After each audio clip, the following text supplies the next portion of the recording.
ये तुम दोनों काम कैसे कर रहे हो? हाँ, और रिपोर्टिंग भी तुमसे टाइम से हो नहीं रही। अरे इतना छोटा सा काम दिया था मैंने तुम दोनों को, और तुम दोनों से मिलके वो भी टाइम पे नहीं हुआ। मैडम हमने रिपोर्ट कंप्लीट कर दी है, बस फाइनल रिव्यू रह गया है। अरे मुझे ना तुम लोगों को कोई बहाना नहीं सुनना, और हर बार ना तुम दोनों मुझे यही कहते हो, सिर्फ तुम्हारा तो काम का स्टैंडर्ड ही बेकार है। अरे कितनी बार बोला ना मैंने कि मुझे अपने काम में परफेक्शन चाहिए। लेकिन मैडम हमने अपनी डेडलाइन से पहले काम कर लिया है, कम से कम आप एक बार देख तो लीजिए। अरे मुझे ये तुम्हारी डेडलाइन से पहले वाली बकवास नहीं सुननी। और एक बात ना कान खोल के सुन लो मेरी, अरे जब तक मैं सेटिस्फाइड नहीं होती ना, तब तक मेरे यहाँ पे ना कोई भी काम कंप्लीट नहीं माना जाता। पर मैडम आप ये बिना देखे कैसे कह सकती हैं कि हमने काम सही नहीं किया है? ओह, तो इसका मतलब अब तू मुझे काम सिखाएगा? अरे मैं यहाँ की मैनेजर हूँ, तुम दोनों नहीं। So my rules my way, समझ गए तुम दोनों? और जो मैं बोलूंगी ना वही फाइनल है। मैडम अगर हमें काम का फीडबैक मिलता है ना आपकी तरफ से, तो हमें पता भी चलता कि हमारी तरफ से कहाँ कमी छूट रही है। लेकिन आप उसे बताना तो छोड़ो, हमारे ऊपर हमेशा गुस्सा ही करते रहते हो। अरे काम ढंग से होता ना तो मुझे गुस्सा करने की जरूरत भी नहीं पड़ती, समझे? शक्ल क्या देख रहे हो? Get out.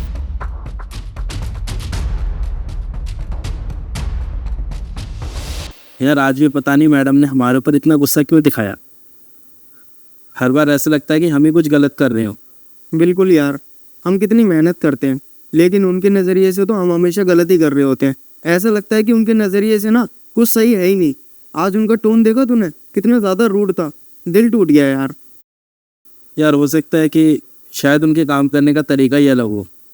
तो खुद देखना हम दोनों ने कितनी मेहनत करी, और उसके बाद भी मैडम सिर्फ गुस्सा ही करती है और कुछ नहीं।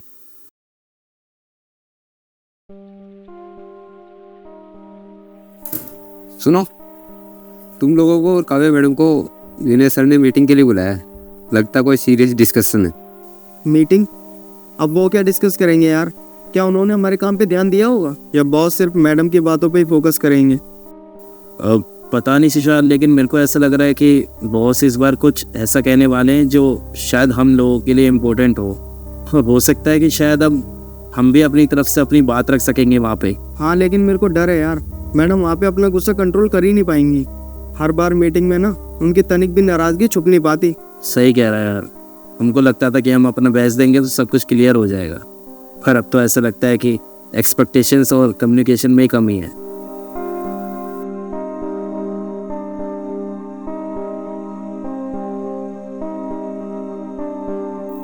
पता नहीं सर मुझसे क्या कहना चाहते हैं, मुझे तो बहुत डर लग रहा है। अगर ये एम्प्लॉयज ढंग से काम करे ना तो मुझे भी इनको बार बार बोलने का मौका ही ना मिले, लेकिन ये करते भी तो नहीं है। मैम अंदर आ सकता हूँ?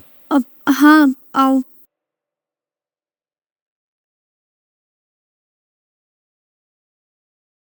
मैम सुना है कल विनय सर ने मीटिंग बिठाई और आपको ही बुलाया है।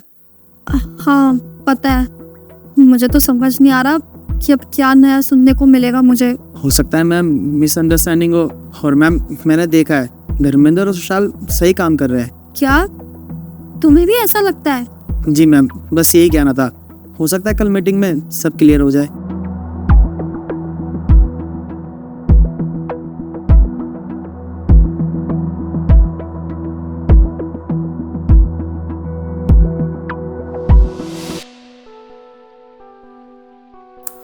और क्या चल रहा है ऑफिस में?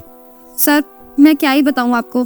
सर ये दोनों ना मेरी किसी भी बात को सीरियसली लेते ही नहीं है, और सर मैं इनको बोल बोल के थक गई और समझा समझा के भी थक गई हूँ। अरे हर काम को इतना डिले करके देते हैं, किसी में बता ही नहीं सकती। अरे हर चीज में इतना टाइम लगाते हैं ये दोनों।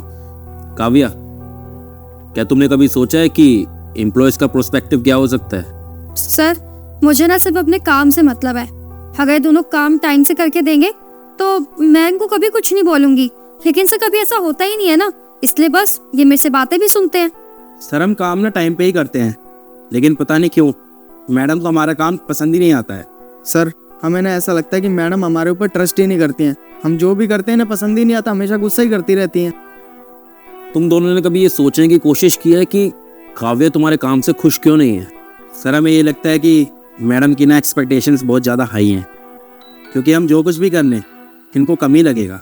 तो असली प्रॉब्लम ये है कि तुम लोग एक दूसरे की एक्सपेक्टेशंस के ऊपर खरे नहीं उतर पा रही हो।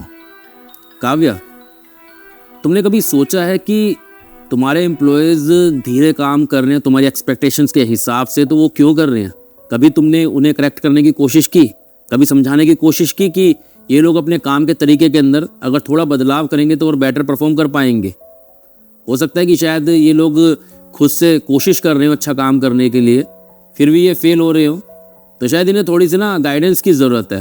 तो वहाँ पर तुम्हें एक अच्छे मैनेजर होने के नाते इन्हें थोड़ा गाइड करना चाहिए। सर का मतलब है कि मुझे अपना अप्रोच बदलना पड़ेगा? हाँ, अगर तुम्हें इनसे बेटर काम निकलवाना है तो तुम्हें थोड़ी सी अपनी अप्रोच भी बदलनी होगी। और तुम दोनों, ठीक है, और तुम दोनों को भी अपनी प्रोग्रेस क्लियरली दिखानी होगी, ताकि काव्या को कॉन्फिडेंस आए कि तुम लोग सच में ईमानदार हो काम को लेकर और दिल से काम करना चाहते हो और अपने आप को इम्प्रूव करना चाहते हो। जी सर, आप ये तो बिल्कुल ठीक कह रहे हो। इसका मतलब सर हमें डेली प्रोग्रेस शेयर करनी पड़ेगी मैडम के साथ। बिल्कुल, अगर आप अपने अंदर इम्प्रूवमेंट चाहते हो तो शेयर करना तो पड़ेगा ना। हम आपकी बात समझ गए हैं कि आप हमको क्या समझाना चाहते हैं। और काव्या, तुम्हें जो इनसे एक्सपेक्टेशंस हैं तुम इन्हें क्लियर कर दो ना, ताकि जो कम्युनिकेशन गैप है आप दोनों के बीच में वो फुलफिल हो सके और इन लोगों की परफॉर्मेंस बढ़ेगी और तुम्हारी एक्सपेक्टेशंस भी फुलफिल हो जाएगी। क्योंकि कई बार ऐसे होता है कि कम्युनिकेशन गैप की वजह से प्रॉब्लम कुछ भी नहीं होती है, लेकिन वो बड़ी प्रॉब्लम बनने लग जाती है। तो अच्छा यही होगा कि आप लोग आपस में बैठ के एक बार बात करें, एक दूसरे के काम के तरीके को समझें, एक दूसरे से कम्युनिकेशन करें और अपने दोनों के अंदर इम्प्रूवमेंट लेके आएं। एक दूसरे के ऊपर ब्लेम गेम ना खेलें। जी सर, आप एकदम सही कह रहे हैं। बहुत बारी ऐसा हुआ है सर कि मैं कभी इनका पर्सपेक्टिव सोच ही नहीं पाती, या अगर ये बोलना भी चाहते थे तो मैं कभी इनको बोलने ही नहीं देती थी, जिसकी वजह से हमारे बीच में बहुत ज़्यादा ही कम्युनिकेशन गैप आ रहा था और इसकी वजह से कंपनी के ऊपर भी बहुत बैड इफेक्ट आ रहा था, क्योंकि इसकी वजह से सारे काम डिले हो रहे थे। लेकिन सर आपने एकदम ठीक कहा, अब से मैं इनसे जो कुछ भी एक्सपेक्ट करूंगी ना, इनको एकदम क्लियर बोलूंगी, ताकि हमारे काम में कोई भी डिले ना आए और कम्युनिकेशन गैप भी ना बढ़े। और सर आगे से आपको कभी भी शिकायत का मौका नहीं मिलेगा। We are really very sorry sir. अच्छा हुआ कि आप लोगों ने मेरी बात को समझा। अब आप लोग जा सकते हैं, अपना काम कीजिए। जी sir, thank you. Hi guys, कैसे हैं आप लोग? उम्मीद करता हूँ आपको वीडियो अच्छी लगी होगी। आपको तो पता है कि हम जो वीडियो बनाते हैं उसका मोटिव बहुत सिंपल है। हम समाज के अंदर एक परिवर्तन लाना चाहते हैं, उसके लिए हमें आपके सपोर्ट की जरूरत है। वीडियो को शेयर जरूर करना। हम दिल्ली में बैठ के इस वीडियो को बना रहे हैं, आप कौन से शहर में बैठ के इस वीडियो को देख रहे हैं जरूर बताना। मिलते हैं अगली वीडियो में। Bye bye, take care, love you, bye.